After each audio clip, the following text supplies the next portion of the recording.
الناس، ده يمكن هيكون اخر فيديو احنا بنصوره هنا. احنا حاليا على اعلى منطقه في قلعه شالي، وقلعه شالي دي تعتبر هي الاساس لمدينه سيوه. مكان موجود من اكتر من 900 سنه. انا محمد المصري، رحاله اللي بلف مصر بالعجله. وده كابتن ايهاب جلال، رحاله مصري، وكابتن ابراهيم مشروع رحاله او لاعب برا تراسيون. الحمد لله احنا الرحله تمت على خير، كنا مبسوطين جدا فيها. بنشكر طبعا كل الناس اللي موجوده اللي قابلتنا من اول رحلتنا لنهايه رحلتنا. بنشكر كل الناس اللي استضافتنا في الرحله. وهسيب طبعا كلمه للكابتن ايهاب جلال هيتكلم فيها، وبعد كده الكابتن ابراهيم. انا ايهاب جلال بشتغل في شركه الميه وبلف مصر بالعجله تبع جروب رحاله محمد المصري هنشوف بلدنا على العجله. وعايز اقول ان دي تجربه فريده من نوعها، لان احنا دخلنا مكان جنه الله على الارض زي ما بيقولوا. مليون نخله او اكتر من مليون نخله، حاجات كلها طبيعيه واهلها طيبين والكرم والضيافه، يعني مش هقول مفيش احسن من كده. الناس كلها عايزه تستضيفنا، وحاسس ان بيتي مش بعيد عن بيتي. واتمنى ان انا اقعد في قلب سيوه، لان الصراحه البلد ديت حاسس فيها بالدفى. وطبعا مصر كلها اصلا يعني اهل مصر كلهم طيبين بطبيعتهم، بس سيوه غلب عليها الاصل والكرم.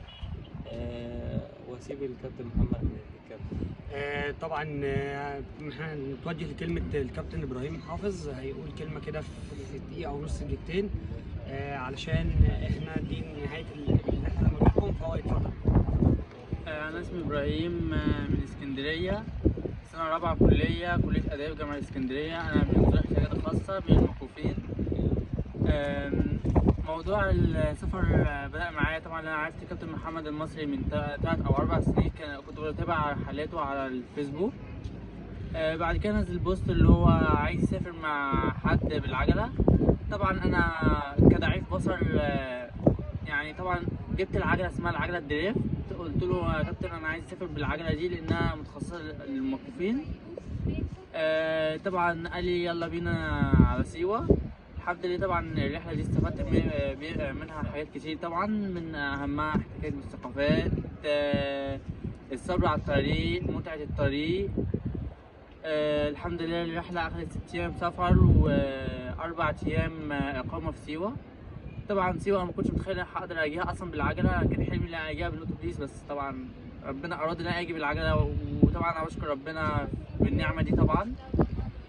انا مبسوط طبعا في سيوه، وشايفه احسن مكان ممكن الواحد يقضي فيه اجازه ويفصل عن الحياه الروتين اليومي بتاعه. طبعا بشكر كابتن محمد المصري اللي هو دعمني في الرحله طبعا، وكان مرافق ليا في الطريق، وطبعا الصديق قبل الطريق. بشكر كابتن ايهاب على توثيقه الرحله، من غيره طبعا الرحله ما كناش هنعرف نوثقها.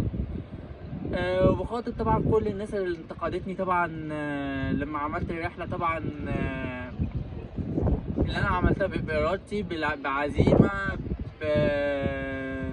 باللي انا عايز اثبت نفسي، اللي مفيش حاجه اسمها مستحيل. لو انت نفسك تعمل حاجه اعملها، يعني ما تحاولش تحبط في الناس، او ما تحاولش تنتقد حد بيعمل حاجه، لان اللي ممكن بيعمل حاجه دي ممكن يبقى مميز فيها عنك. وطبعا بشجع السياحه طبعا هنا في مصر. طبعا طرق مصر هنا امان، اي رحال على مستوى العالم حابب يزور مصر طبعا مصر امان طبعا. كل الطرق امان، متوفره عليها كل الخدمات. وشكرا. طبعا انا في نهايه الفيديو حابب بس كمان اضيف حاجه على النقطه بتاعت الكابتن ابراهيم.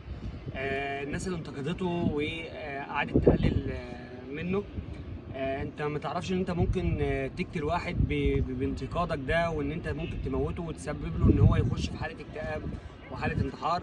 احنا اللي زي ابراهيم او الحاله بتاعت ابراهيم من ذوي الاحتياجات الخاصه، لازم كلنا ان احنا نقف معاه وندعمه علشان تكون نفسيته كويسه، لان هو بشر زينا، ما فيش اي حاجه مختلفه فيه، بل بالعكس هو عنده اراده وعزيمه عن ناس كتيره قوي. ف يا ريت ان احنا نعدل اسلوبنا او طريقتنا في الانتقاد. طبعا مهم جدا ان احنا نكون بننتقد، ولكن انتقد على صواب، ما تكونش انتقاداتك هدامه. انا مش بعمل حاجه تضرك. فشكرا جدا لكل الناس